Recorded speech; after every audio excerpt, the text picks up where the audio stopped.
I'm on a class break, and let's do Q&A. So I have a question from Haley O'Brien, and she asked me, does your "Meat is for Pussies" shirt ever cause conflict with others? No!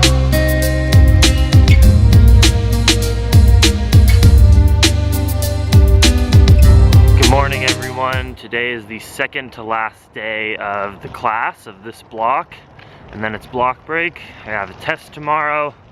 I'm really tired today. I stayed up way too late watching Roman Atwood pranks. He's a genius, but he really lures you in. Gray sweatshirt, swagged out pattern pants, and Crocs. All right, I'm gonna go to class now.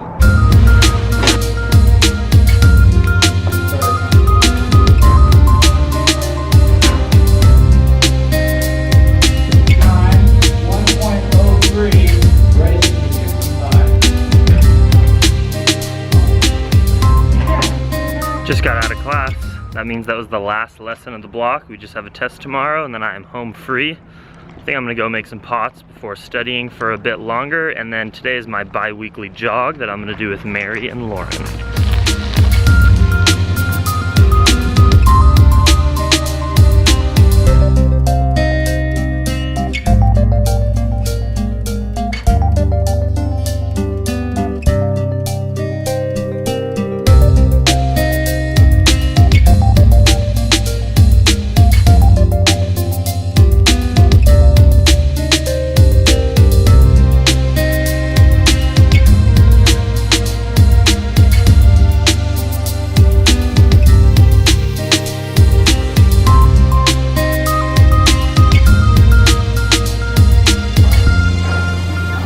Hello. All right, just got my pottery fix done, which is good. Got it done early in the day, and now I'm gonna go back to class for about an hour to study for my test tomorrow.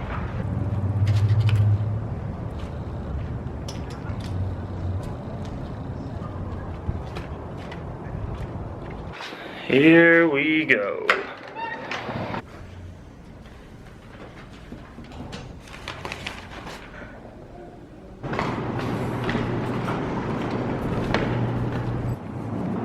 Ready for the bi-weekly jog?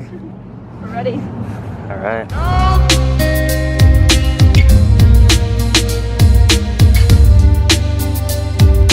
I think it's just like a community place to chill. How's the jog been for you guys? Awesome. Nice. It's been good. Let's go, second half. All right, Mary. See you later. Nice jog. See ya. My face is all bloodshot from the heat in that run. You see that? Look at my face.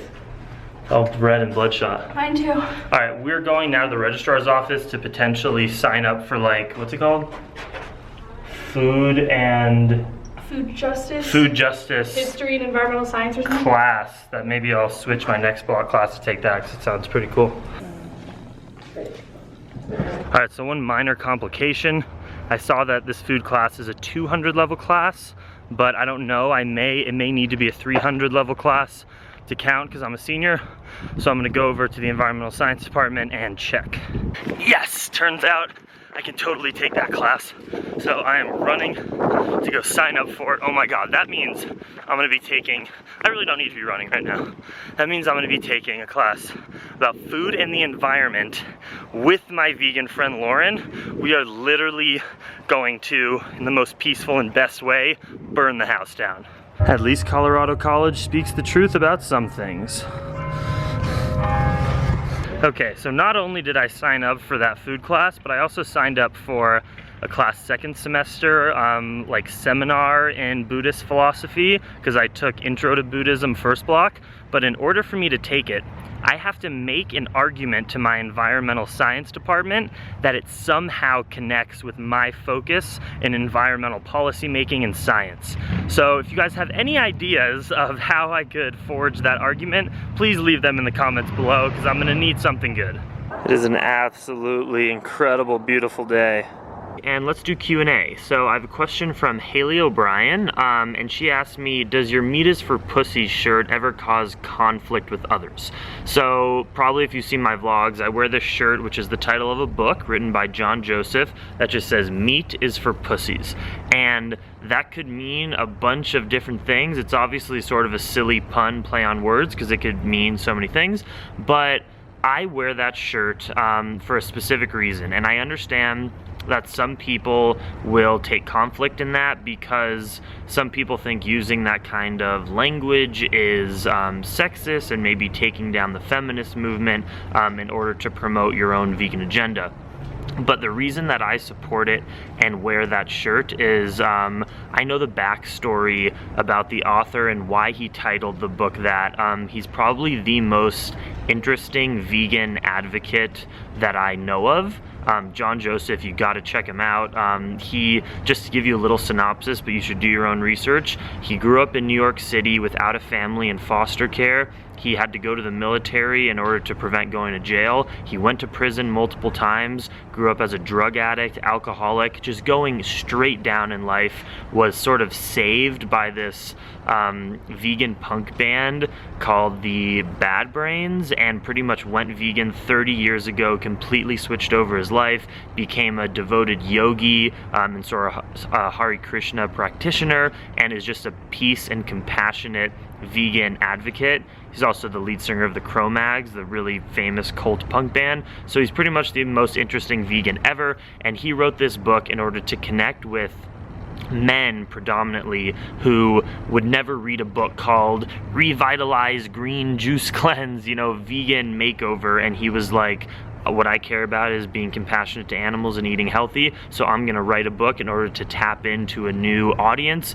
in order to promote peace in the world. So I understand it's controversial, but I think he's awesome. You guys gotta look him up, and that's why I wear the shirt. Next question is from Andrew Balon. What are your opinions on chain restaurants that are primarily meat-based but have vegan options on the menu? So he's asking about places like Subway and Chipotle, which have vegan options but also serve tons of meat and dairy.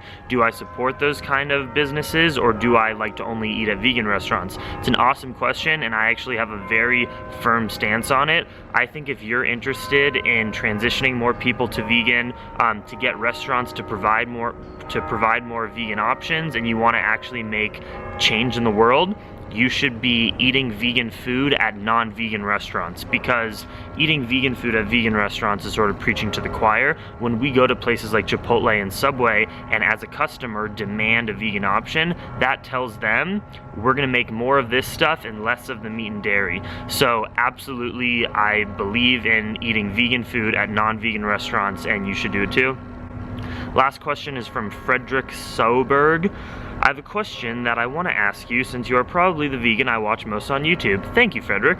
I live in Norway, and Norway gets pretty cold in the winter. But anyway, do you know of any tips, because it's so cold, to exceed on a raw till 4 diet in a cold country? I love eating fruit, but I find it so unsatisfying in the cold. I really feel better on a raw type of diet than a starch-based one. So any tips? Okay, so pretty much what I'm getting here is that you are living in a place that is not conducive to the lifestyle and diet you want to have. Now, there may be a few reasons why you can't move right now. Maybe you're young and you're living with your family, or you don't have the means to move, or you have a job that you like, and that is all real life situations, but there's no solution to finding low quality, to finding good fruit if there's only low quality fruit. It's not going to happen. You're not living in a place that's in alignment with the exact lifestyle you want to live. Now, what I was going to say is a starch-based diet is a really good way to still eat high carb, but you're saying specifically that you like to eat fruit best. There's certain things that you can get shipped to you, like dates are a really good thing from 7hotdates.com, where you can get like high quality good dates as fruit, but you know, you don't want to live on dates. You want to live on high quality, high water content types of fruits, which don't really do well with shipping. Things like bananas are available year round. You know, you can freeze those and make nice cream. I know it's cold where you are, so you maybe don't want to be eating that, but essentially fruit is going to be eaten in its raw state and it's going to be cold. So You know, my tip is eventually you probably don't want to live there. Like I go to school in Colorado and I like to eat just like you, high fruit. That's why I'm gonna move here in May when I'm done with school to, you know, the Bay Area or Hawaii or somewhere that is more conducive to the exact lifestyle that I like to live. But my suggestion is, like, you know, I like to do pretty high starch when I'm here in Colorado because it's cold and because that's more available. I also do a lot of dates, a lot of ice cream, and just make it work. So push through it and eventually move to somewhere that's more in alignment with your values. Okay, that's the Q&A for this week. If you want to ask me questions, I will answer them next week. Just leave it in the comments below. Having a nice quick little pre-dinner snack after my workout. Got some beautiful crunchy sweet red organic grapes, some romaine lettuce, kicking it back with some water. Just took a shower. Not much has happened since the last shot of the vlog. I'm just preparing my dinner right now, and I was just listening to the Ear Biscuits podcast, which is Rhett and Link's iTunes podcast, and they recently did an episode with Louis Cole, Fun for Louis, and obviously, hopefully you know him. He's vegan now. He's been talking a lot about veganism over the last 2 weeks, and it turns out he started YouTube not vlogging, but he actually had a channel called Food for Louie, where he would eat like live animals, like goldfish and spiders and crickets and stuff like that. And he said in this interview, this was probably 10 years ago, he got sued by a British animal rights organization that took down his videos, and that's why the channel is not even up anymore. So it's just an interesting little backstory into this whole vegan transition he's had. Is much deeper than just like watching Cowspiracy. This has been going on for a long time, him sort of battling with the idea of animal cruelty, which he claims to have never supported, even though he had a channel where he ate live animals, whatever. But it's just a cool thing to listen to if you want to check out his life. Alright guys, dinner time. Here I have, well, it's a big pile of things, but these are like sweet potato triangles with some curry powder that I just put in the oven. And then under it I got black beans, tofu, carrots, green beans, and mushrooms, all just sort of steamed and boiled together. Let's do it.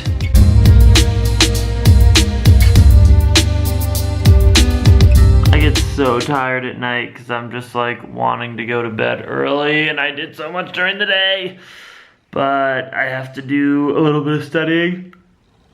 I'm gonna try to go to bed. Whoa, look at the light passing through my ear. Isn't that crazy? I'm gonna try to go to bed at like 9:30 tonight. Oh, Izzy texted me.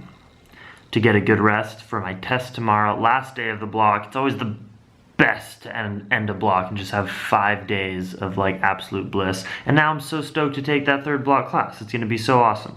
So I'm gonna do some studying now and then wind down, maybe do a little meditation and go to bed.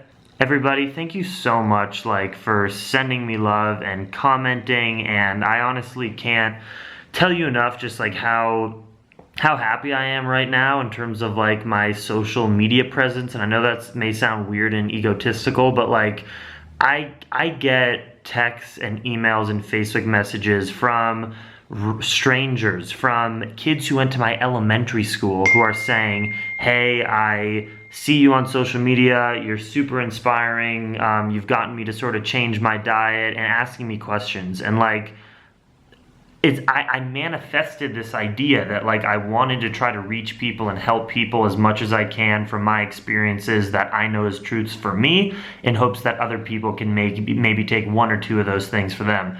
And it's just happening, and it's working, and I know there's still so much growth to be had, but all of you people that are watching and subscribing and giving thumbs up and telling your friends and family, I go to bed every night just so smiling, knowing that I have a team of followers and supporters around the entire world, different ages, different races, genders, sexualities from different countries, who are just here to promote the Plantriotic message and support what I'm doing and watch my life and get inspired by it. And I love it, and it means so much to me, and I feel so grateful to be in this position. So truly, much love. Dream extreme as always. See you guys soon.